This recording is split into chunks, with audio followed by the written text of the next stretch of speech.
It seemed as if though it was only yesterday that Pope Francis's words exhorting the faithful to go forth to all, which was Jesus' command to go forth and baptize all nations, marked the beginning of Mission Month in October 2019.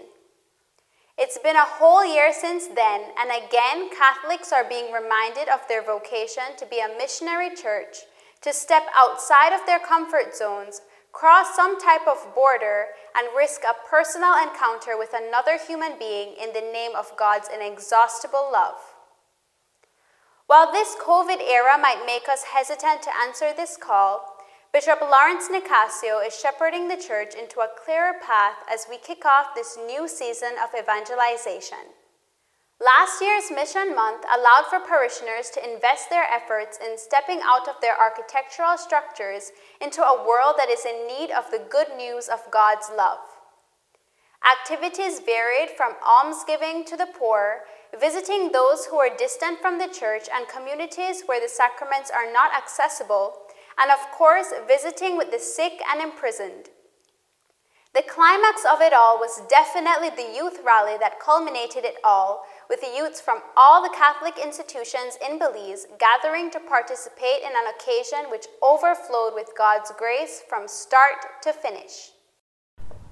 El mes de octubre es el mes que la iglesia. The month of October is a month that the church dedicates to missions. It is not the only one, but it is a month where it is dedicated. There is a month that is dedicated to the family, another month that is dedicated to young people, another month that is dedicated to sacred writing, and obviously this month of October is dedicated to missions. Why this celebration? Well, certainly to arouse a missionary spirit in all the brothers, in the whole church, and so that we can gradually renew all this work and commission that the Lord left His church, so that we can move forward with this evangelizing collaborator. In this month, dear brothers, missionary animation is intensified throughout the church by means of some elements we're going to highlight little by little. First element, prayer. Prayer is important. Church and the missions and missionaries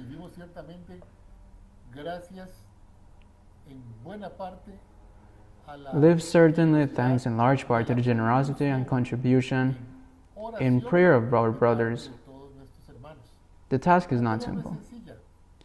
It involves a lot of sacrifice, it involves a lot of cost, it involves a lot of effort. Human forces are certainly wearing out, but not that much that we find in the spirit and in the certainty that there are brothers behind us who encourage us and who accompany us with their prayers, so that we can always be faithful to what the Lord has given us, entrusted to the minister of the church and also as baptized. All the members of the church, dear brothers and sisters, are called and sent to announce the good news of Jesus Christ to all men, to all women of all conditions, men and women of good will, so that this announcement reaches all those areas, and that we too can celebrate little by little all this work and missionary effort that the Lord has asked of us.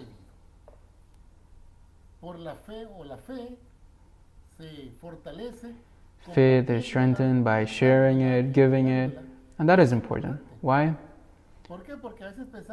Because sometimes we think that faith is merely intimate, personal, that only refers to my circle, my reality, my privacy. But no, faith goes beyond. Faith is and will always be called to be shared. And that is the basis for our life.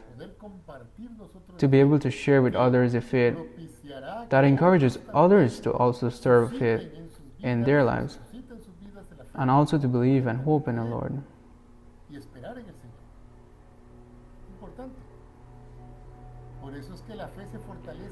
That is why faith is strengthened by giving it, sharing it, expressing it, bearing witness to it. And faith is already renewed and strengthened. que So it is important that not only in this time, todas las situaciones but all the situations and realities of our life, hacer to make or be bearers of that faith, esa fe my faith in the Lord, en el Señor to many men and women of my time, my contemporaries. Ciertamente ustedes saben que vivimos en una realidad un poco complicada. Y no sé Certainly, you know that we live in a somewhat complicated reality in recent times. si a nosotros que seamos testigos. Therefore, we are asked to be witnesses, to speak from our reality from faith. Desde la fe. What do I have to contribute to the world? Hoy en día, en un mundo tan golpeado, In a tan world that has golpeado, been beaten, so marked, incluso tan and even so hopeless with faith. o desde la fe.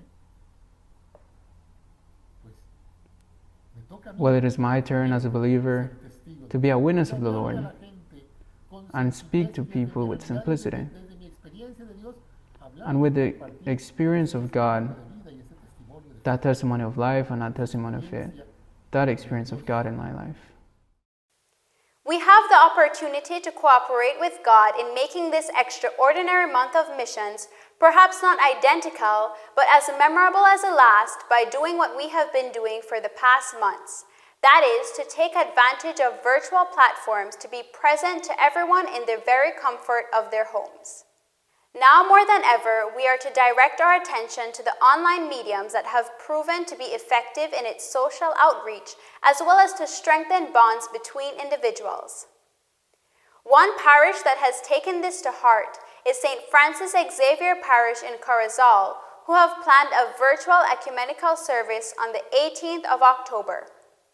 The ecumenical service will be assisted by Father Martin, along with members of other denominational and religious groups. The ecumenical service will be aired on all Guadalupe Media platforms on October 18th. The Mass of Extraordinary Mission Month is also scheduled for Sunday, October 18th, and will be celebrated by our very own Bishop Lawrence Nicasio. Of course, we will be there to provide live coverage of the Mission Month Mass. You can tune in to our live stream on our Facebook page or on television channel 76 on CCV and channel 64 on CBC. We pray this year's Mission Month will be a success for all.